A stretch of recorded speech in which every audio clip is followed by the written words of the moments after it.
Kalgachia হাওড়াছড়াৰ reserve গাঁৱত ভূমি বিবাদক কেন্দ্ৰ কৰি ভয়ংকৰ মাৰপিট।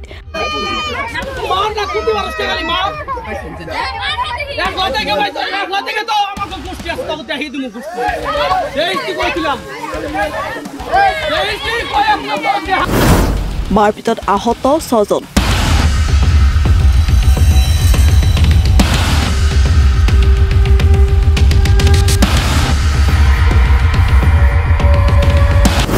সংকটজনক অৱস্থাত বৰপেটা অসামৰিক চিকিৎসালয়ত ভৰ্তি। থানাত দাখিল এজাহাৰ।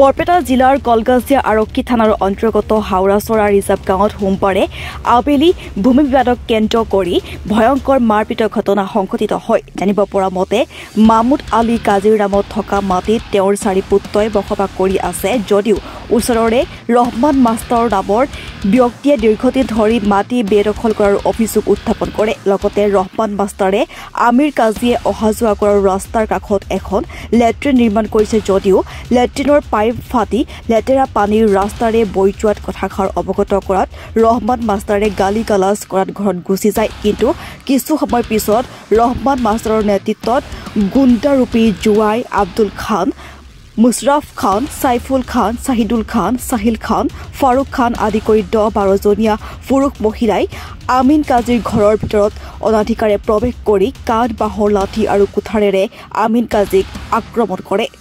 পিছে তেওঁৰ চিঞৰ-বাখৰ শুনি আত্মীয় আমিনা কাজি, আব্দুল ছাত্ৰৰ খান, ৰাবিয়া বেগম, আলমিনা কাজি, ইয়াছমিনা খাতুনক আগুৱাই যোৱাত তেওঁলোককো কোবাই কাৰোবাৰ মূৰ, হাত, ভৰি ভাঙি দিয়ে উক্ত দুষ্কৃতিকাৰী দলটোৱে।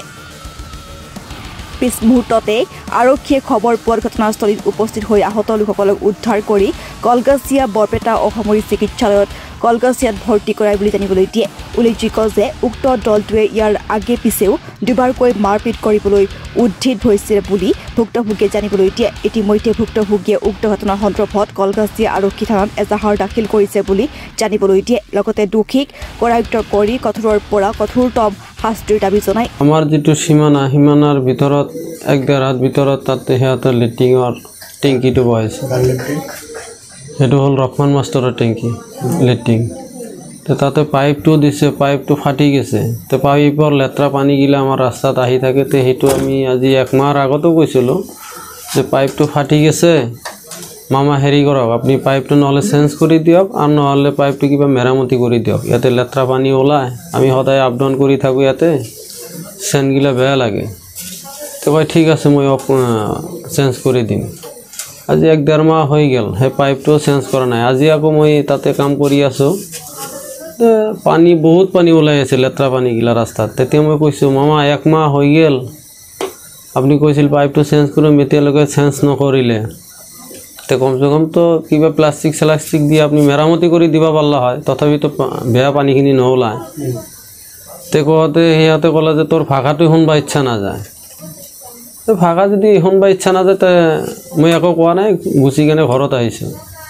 আমি ঘৰত কাম কৰি আছোঁ, তামোল কাটি আছোঁ। সিহঁতে খেদি আহিছে, কয় ঘৰৰ পৰা ওলা তোক ক'বাম। সিহঁতে আহিছে আমাৰ 12-13 জন আহিছে। 1 নম্বৰত Rahman master, 2 number Abdul, 3 number Habiza, 4 number Saiful, Saidul আৰু মুছাৰফ এজন, ফাৰুক আছিল আৰু সাহিলো আছিল, আলমিনাও আছিল, লথিফাও আছিল। তাতে ঘৰৰ চবকেইটা ফেমিলি মুঠতে মই অকলেই আছোঁ। বেয়াকৈ গালি দিছে। যেতিয়া গালি দিছে আমি ক'লোঁ যে গালি কিয় দিছ? ইয়াতো মইতো বেয়া কথা কোৱা নাই, মাৰবি যে মাৰবা কাৰণে যদি আহিছে মাৰ, ঘৰত আহি কেনে মাৰি থৈ যা, তহঁতক একো ক'ব নোৱাৰোঁ। ইয়াৰ কাৰণে মই অকলে, মোৰ ককাই ভাই যিকেইটা আছিল চব গুৱাহাটীত, মই ঘৰত অকলে। এটা আহিলে আৰু ঘৰত আহি কেনে মাৰি থৈ গ'ল।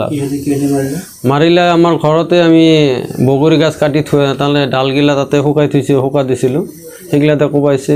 আমাৰ ঘৰত কোঠালি আছিল, চলা ঘৰতে মই কোঠালিটো তাতেই আছিলে, কোঠালিটো কোবাই গুড়ি দি মাৰিছে মোৰ মাথাত। কোঠালটো সিহঁতেই লৈ গৈছে, হাতে কৰি লৈয়ে গৈছে, দিয়াই নাই।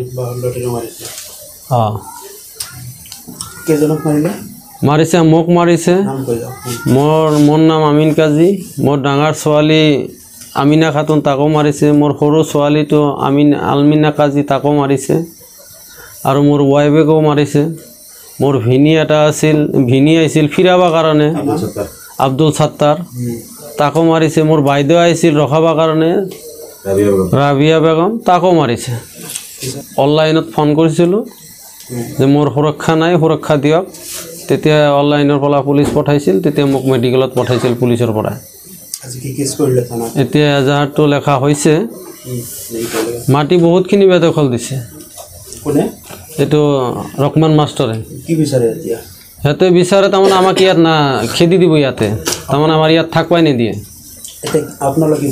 আমি বিচাৰোঁ যে ইয়াৰ নিজে তদন্ত কৰি কেনে চাই কেনে যেনে উচিত সেই শাস্তিটো সিহঁতক দিয়ে আমি ন্যায় বিচাৰটো আমি খোজো আইনৰ তাতে বুঢ়া মানুষ শ্বশুরের বাড়ি দাওয়াত খাওয়া নিয়ে আসি দাওয়াত খাওয়া নিয়ে আসি তো আমার এই ছোটো শালাটার নগে ওই কিবা একটা লেট্রিন মানে আমার ঝগড়া বিয়ার মানে নাড়াই তো আমার শালাটা আর কিছু কয় না বাড়ির মধ্যে আইসি আইলে আরও ওরা 10-15 জন মানুষ আসে সোজা বাড়ির মধ্যে আসে আমার শালাটা তো মারামারি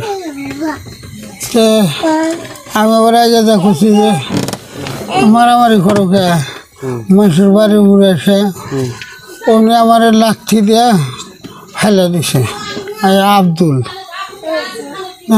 লাঠিটা ফেলে দিয়া পরে আমার পরিবার আগে গেছে পরে আমার পরিবারে ঘুমায় তারপরে আর ওই যে বাড়ির মধ্যে ছোটো ছোটো ফোলা ছিল তাগরও মারছে আমার শালাটাকেও মারছে আমাকেও মারছে আমার পরিবারেকেও মারছে আমার ছেলেটাকেও মারছে এদের খারাপ আমরা মেডিকেলে পড়ে রয়েছি সব আর ন্যায় বিচারটা আমাদের নাগে আমার ন্যায় বিচার চাই সরকারের কাছে চাই আপনাদের কাছে চাই কি নাম আপনার আমার নাম আব্দুল সাত্তার মোৰ দাদাই ফোন কৰিছে যে ঘৰতে বহুত মাৰামাৰি হৈ আছে তোমালোকৰ এই ইয়াতে যে লেট্ৰিন সেই লেট্ৰিনটো লৈ আজিও কেঁচাল হৈছে তে তোমাৰ দাদাক আৰু গোটেইকেইটাক চলি বুলি গোটেইকেইটাক মাৰি কিনে পূৰা পেলাই দিছে তো মই তাৰ পৰা শুনা পাই কিনে মই গাড়ী ষ্টাৰ্ট কৰি মানে ডাইৰেক্ট মেডিকেলত আহিছোঁ মেডিকেলত আহি চাইছোঁ গোটেইকেইটা মানে পৰি আছে বিচনাত গোটেইকেইটা চিটত ভুকিন তো মই আহি কিনে এক্সৰে কৰিলোঁ চিটি স্কেন কৰিলোঁ পিছে মেডিচিন চেডিচিন চব লৈ কিনে দিছোঁ দিয়াৰ পিছত এতিয়া তেহেঁতৰ অৱস্থা খুব বেয়া আছে খুব বেয়াকৈ মাৰিছে মোটামুটি 10-15 জন মানুহে মাৰিছে ৰহমান মাষ্টৰে মাৰিছে আৰু এইফালে সৰকাৰে মাৰিছে আৰু এইফালে আব্দুলে মাৰিছে হাবিজা মাৰিছে চাহিদুলে মাৰিছে আৰু চাইফুলে মাৰিছে ফাৰুকে মাৰিছে আৰু চাহিলে মাৰিছে আৰু মুছাৰফে মাৰিছে তে এইকেইটা মানুহে গোটেইকেইটা মানুহ আমাৰ ঘৰত সোমাই কিনে দাদাক পুরো বেয়াকে মারিছে আমার ভাই বোয়ারিটুক মারিছে আমার ভাইদক মারিছে আমার ভিন্দক মারিছে আমার ভাতিজাকেটা আছিল ভাতিজাকেটাকে মারিছে থানাত এজাহার দিছো ভূমি মানে আমার মাটিত বেদখল করে ইহঁতে খাই আছে আমি সেইটো ক'ব গেলে মানে আমাক দাউলে খেদি আহে মাৰিবৰ কাৰণে তে আমি তো এটা ঘৰত নাথাকো দাদা একলা ঘৰত আছিল তে মই দাদাক কৈ গৈছোঁ ইয়াতে তো মাৰিবৰ কাৰণে খুজি আছে তোমাক একলা পালে মাৰিব তুমি অলপ ভালকৈ থাকিবা কৈ কিনে আমি পৰহি দিনে গুৱাহাটী গৈছোঁ আজি শুনা পাইছোঁ ঘৰত আহি কিনে একলা পাইছে দাদাক আহি কিনে গোটেইকেইটাক মানে মাৰি কিনে পেলাই দিছে আৰু এতিয়া আমি ন্যায় একদম উচিত শিক্ষা বিচাৰোঁ ইয়াৰে উচিত শিক্ষা লাগিব আমাৰ চাউৰাচৰা ৰিজাৰ্ভ আমাৰ ঘৰৰ ভিতৰত দাদাই লুকাই আছিল এই ঘৰৰ ভিতৰৰ পৰা টানি আনি কিনে গোটেইকেইটা মাৰিছে কলকাছিয়াৰ পৰা মহিবুল ইছলামৰ ৰিপৰ্ট এনি লাইভ।